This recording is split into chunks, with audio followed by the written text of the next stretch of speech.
Hey, welcome back.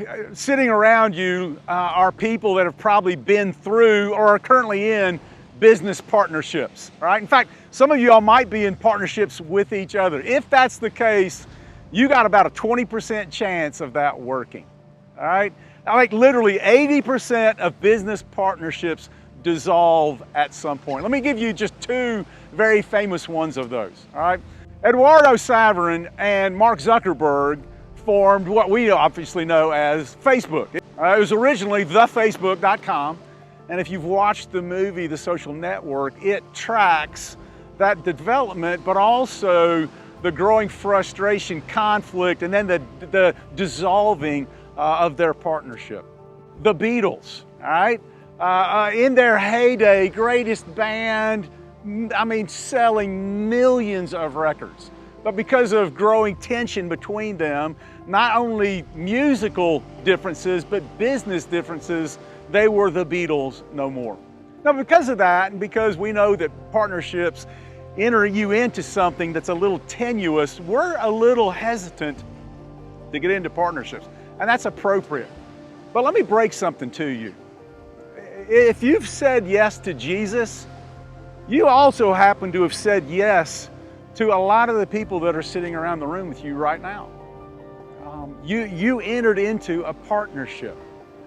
In the New Testament, there are several different words that we translate as fellowship. One of those is the word koinonia. And that word in its original usage is also a business word that we could translate as a partnership. Common interest, common investment, working together. Listen, the people that are also Jesus followers, walking beside you, you're partners with each other. You don't just kind of go together, you're partners.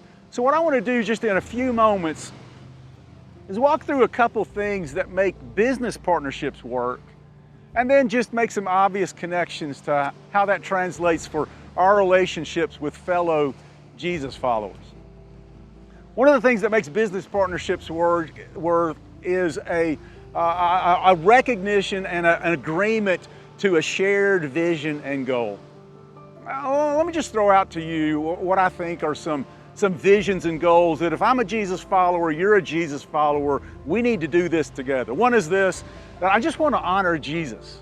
Like in the way that I live my life, in the speech that I use, I want to honor Jesus. But because we're partners, I want the way you live your life and the words that you use also to honor Jesus. I want to honor Jesus. I want to imitate him.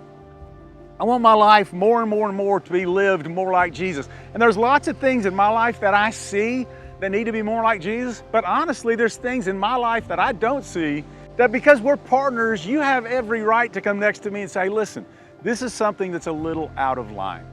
And then the last vision and goal that I think we need to share is just to love and serve other people, right? And there's going to be times that loving and serving other people, I'm so excited about it. And there's going to be times that I just don't want to get in. I'm tired of it. And I need partners to come alongside me and say, listen, we can do this and you need to. All right, so shared visions and goals.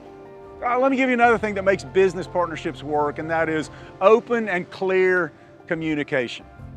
I can't think of a thing that will destroy trust between business partners any more than closed off communication or miscommunication. All right? There's a TV show, Undercover Boss, all right? Where guys come in and they're the CEOs of businesses, and they come in dressed like normal people in the business, and they work alongside others because they want to see what's being talked about and how work is being done. All right, open and clear communication. And I would just say this about our relationship with other followers of Jesus.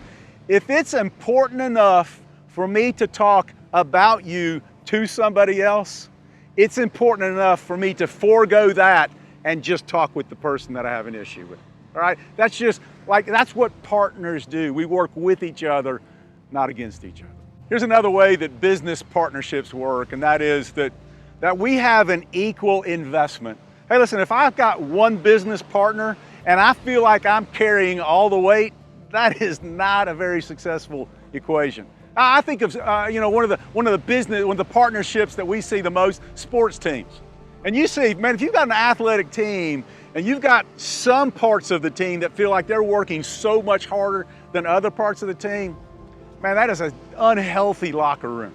So we need to have equal engagement. So what does that look like? What if I feel like in my relationship with Christ, I feel like I'm pushing so much harder that you might be in yours, all right? Or vice versa. What if in your relationship with Christ, you look at me and you think, man, you're just not carrying your weight?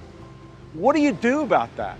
So one of the things that you're going to talk about, even as a small group, is what are things that we can agree on that we all need to pursue together?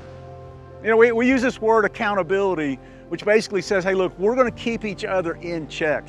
And I just have this firm belief that accountability is not something that gets put upon you. Accountability to work is something that you have to agree to. So one of the things, even as a small group, for you to just talk about is, hey, what are things that we should be able to expect of each other? So that we can equally pursue this together. The last thing that I would share with you about business partnerships that work is that we cease having low expectations of what we're going to do. All right? Like if I want to be a partner with somebody that says, man, let's shoot for the moon. Man, let's just go for it. Man, we can do this. I don't want somebody that just wants to just kind of just barely eke along. All right? Here's how that works out in our faith relationship. You may have been in situations where somebody's approached you, all right, because they see something in your life, or somebody has approached me because they see something in my life that they don't think measures up spiritually. Hey, Mark, man, you're not doing what you should be doing. Now, a tendency for a lot of us to say is this in response. Hey, listen, that's none of your what? Business. Hey, listen, I appreciate that you come to me and you talk about this, but this really is none of your business. Of all the things that I want to say today, I want to dispel this. The thought that it's not your business, I hope that you recognize the myth that is. Because you know why? We're partners.